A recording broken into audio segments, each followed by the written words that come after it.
بسم الله الرحمن الرحیم. امروز داستان صحابی دیگری از یاران رسول خدا صلی الله علیه و سلم رو می‌خوایم با هم بخونیم.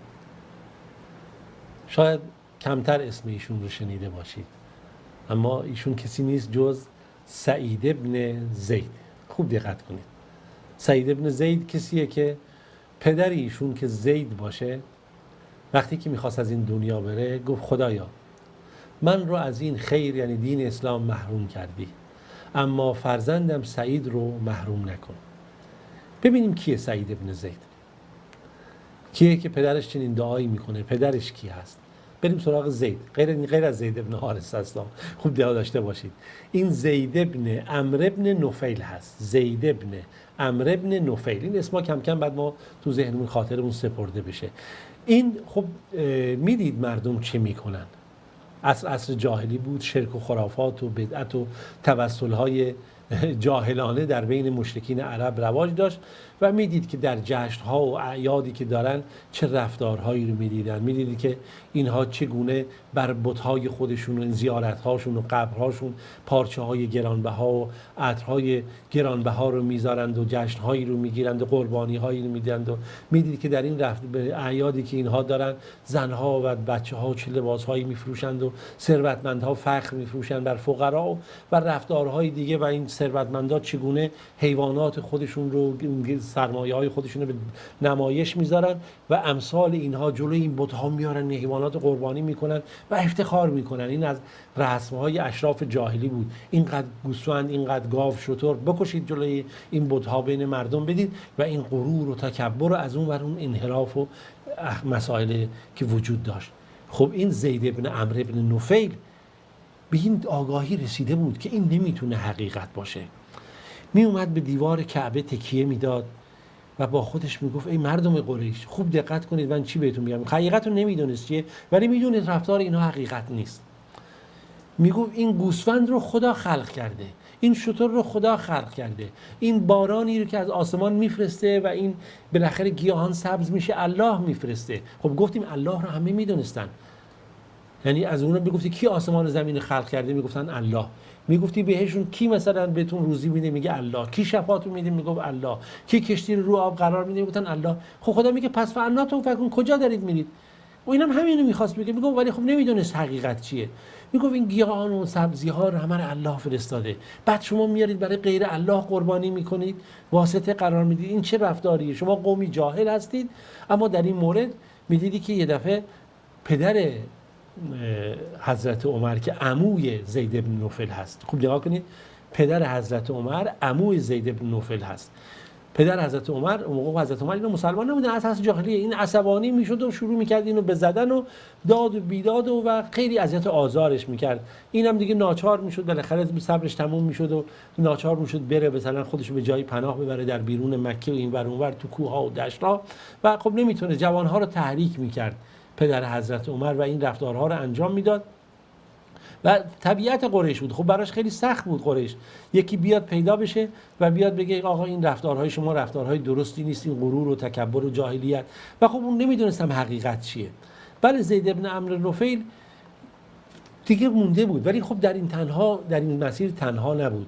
به دور از چشمان قریش با تعدادی دیگه از دوستان خودش همراه شد، از جمله ورقه ابن نفیل. خوب نگاه کنید، زید ابن عمرو ابن نفیل که خودش بود، خوب دقت بکنید، با ورقه ابن نفیل، با عبدالله ابن جحش، اینا 3 نفر شدن و دیگه با عثمان ابن حارث شدن 4 نفر و امیه ابن عبدالمطلب که عمه پیامبر خدا صلی الله علیه و سلم باشه. اینا همیشه می نشستن با هم صحبت میکردن. 5 نفر می نشستن صحبت میکردن. اینا نگاه کنید گمراهن فلانن چه باید کرد و زید به دوستان خودش گفت نگاه کنید این قوم که بر گمراهی هستن، ما میدونیم دارن بر اشتباه میرن و اینا طبق آیین ابراهیم نیستن.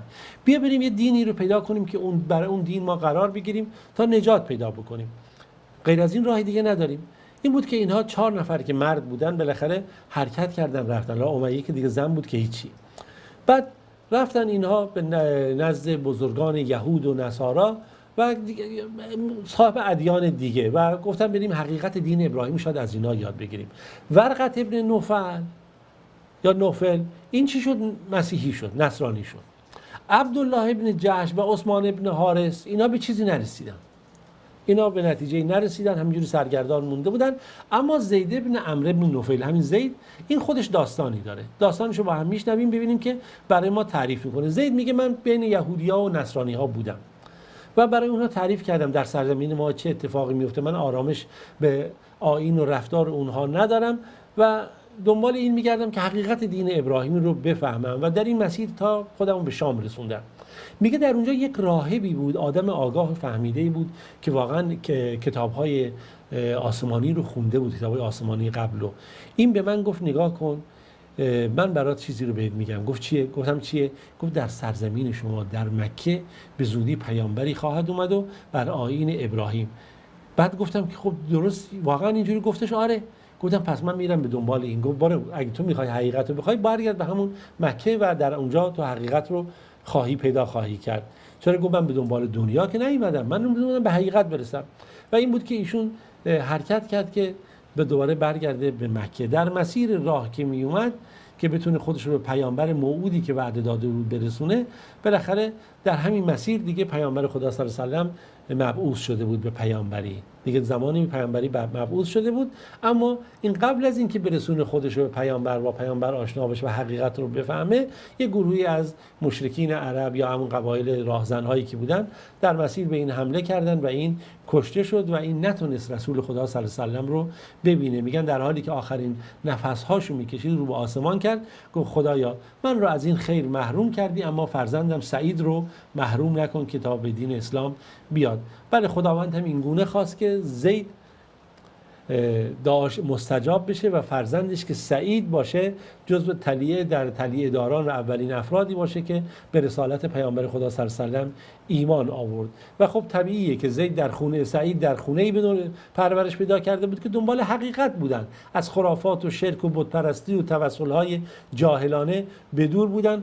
طبیعی بود وقتی پیامبر خدا صلی الله علیه و آله مبعوث شد، این هم سریعا چیکار کرد؟ اسلام رو پذیرفت. و میدونه سعید کیه؟ خوب دقت کنید، سعید ابن زید داماد حضرت عمر هم هست، یعنی خواهر حضرت عمر رو داره. خوب داشته باشید، خواهر حضرت عمر رو داره، فاطمه. خب این مسلمان شد، خواهر حضرت عمر هم مسلمان شد. و اما خب دیگه خودتون میدونید که کسی که مسلمان بشه چه رنج‌هایی رو در این مسیر میکشه، هم ایشون و هم خواهر ایشون و خواهر ایشون و ایشون بود که سبب اسلام حضرت عمر شدن. در هر صورت سعید ابن عمرو ابن نفیل، خوب داشته باشید، سعید ابن عمرو ابن نفیل که سعید ابن زید ابن عمرو ابن نفیل باشه، اون هم مثل همه این کسانی که جوانانی که در اون زمان بودن وقت و انرژی خودش رو گذاشت برای اسلام و در کنار پیامبر بود، در حالی که اسلام رو پذیرفت. سنش از 20 سال هم نمیگذشت. سعید ابن زید، خوب به ذهنتون بسپرید، با پیامبر خدا صلی الله علیه و آله همراه بود، در جنگ بدر همراه پیامبر بود و در همه جنگ ها همراه بود به جز جنگ بدر که پیامبر ایشون رو به سرزمین شام برای یک مأموریتی فرستاده بود در اون منطقه، که پیامبر خدا صلی الله علیه و آله حتی در اون جریان هم ایشون رو سهم داد از اون سهمی که در جنگ به دست آورده بود، چون که ایشون رفته بود در واقع بتونه یک سری اخباری رو بیاره از امپراتوری فارس، امپراتوری روم و وارد یک سری آشنایی بشیم اونجا، ببینید چه خبره، چون سری تحرکات بود که داشت کم کم صورت میگرفت در اون زمان. که حالا من گفتم اگه تاریخ بخواد همینجوری نگاه کنه میگه چرا این اتفاق افتاد. تاریخ رو نگاه بکنید ببینید در تاریخ چه اتفاقاتی افتاده. یکی از مهمترین صحنه هایی رو که سعید ابن زید از خودش شاهکاری رو به خرج میده و نشون میده که در تاریخ ثبت شده، در جنگ یرموکه. در جنگ یرموک هست. بذاریم تا خودش برای ما این داستان رو تعریف بکنه. سعید ابن زید ابن عمرو ابن نفیل میگه روزی که جنگ در روز یرموک بود، میگه که اون موقع سن من 24 سال بود. معذرت میخوام، ببخشید، میگه گاهی من ترجمه رو همینجور سریع نگاه میکنم اشتباه میکنم. میگه جمعیت ما 24000 نفر بود. جمعیت ما 24000 نفر بود، سپاهی که ما داشتیم و ما خب حرکت کرده بودیم و رومی‌ها هم امپراتور روم هم سپاه بزرگی رو مرکب از 120000 نفر فراهم کرده بود در مقابل هم.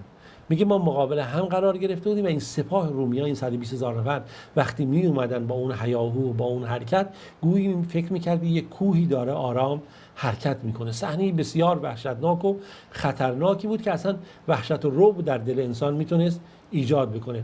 میگه در جلوی این سپاه رومی ها اسقف هاشون بودن، بالاخره کشیش هاشون بودند و اون قسیسین میگند و کشیش و بالاخره اون بالاخره روحانیون مسیحی بودند و با خودشون صلیب‌هایی را هم حمل می‌کردند و دعا می‌کردند و این سپاه دعاهای اینها را آمین میگفت و مثل یک رعد و برق این سپاه داشت همینجور میومد و به چشم ما میومد و یک قررش خاصی ایجاد شده بود. کاملا صحنه ما دچار یک صحنه عجیبی بود، یعنی هر کسی میگه این صحنه رو میدید تحت تاثیر قرار میگیره و مسلمان ها کمی دچار یک شگفتی هم شده بودن، بعضیا دچار یک حالت نگرانی شدن با دیدن این صحنه و یک کمی برخی تو دلشون ترس افتاده بود. خب صحنه رو داشته باشید. در چنین شرایطی ایشون نقل میکنه، میگه ابو عبیده ابن جراح که فرمانده سپاه بود شما ما مسلمان ها رو تشویق کرد که نترسید و فلان رو گفت بندگان خدا شما رو خدا رو یاری کنید، خدا هم شما رو یاری میکنه و پایهاتون رو استقامت میده، گامهاتون رو استوار میکنه. ان تنصروا الله ینصرکم و یثبت اقدامکم. فکر نکنید که این عظمت و این قدرت پایدار میمونه، به شرطی شما با خدا باشید خداوند هم شما رو یاری خواهد کرد. دوباره میگه ابو عبیده ابن جراح گفت ای بندگان خدا صبر بکنید، از کوره در نرید، صبرتون از دست ندید که بدونید که کفر و نافرمانی خدا راه نجات نیست، باید خوشنودی الله رو به دست آورد و این رو بدونید که اگر ما امروز عقب نشینی کنیم و شکست بخوریم ننگ و عاری برای ما هست، اما خودتون رو آماده بکنید برای اینکه تیرها رو در کمان قرار بدید، سپرهاتون رو محکم بگیرید و تا وقتی که من دستور ندادم فقط ذکر خدا رو به جای بیارید، در درون خودتون خدا رو ذکر بکنید و هیچ ترس و دلهره‌ای رو به خودتون راه ندید تا زمانی که من دستور بدم شما حمله بکنید. تا همینجا داستان رو داشته باشید تا دنباله داستان رو انشاءالله در جلسه بعد بتونم خدمتون ارائه بدم. تا جلسه بعد در پناه خدای مهربان باشید.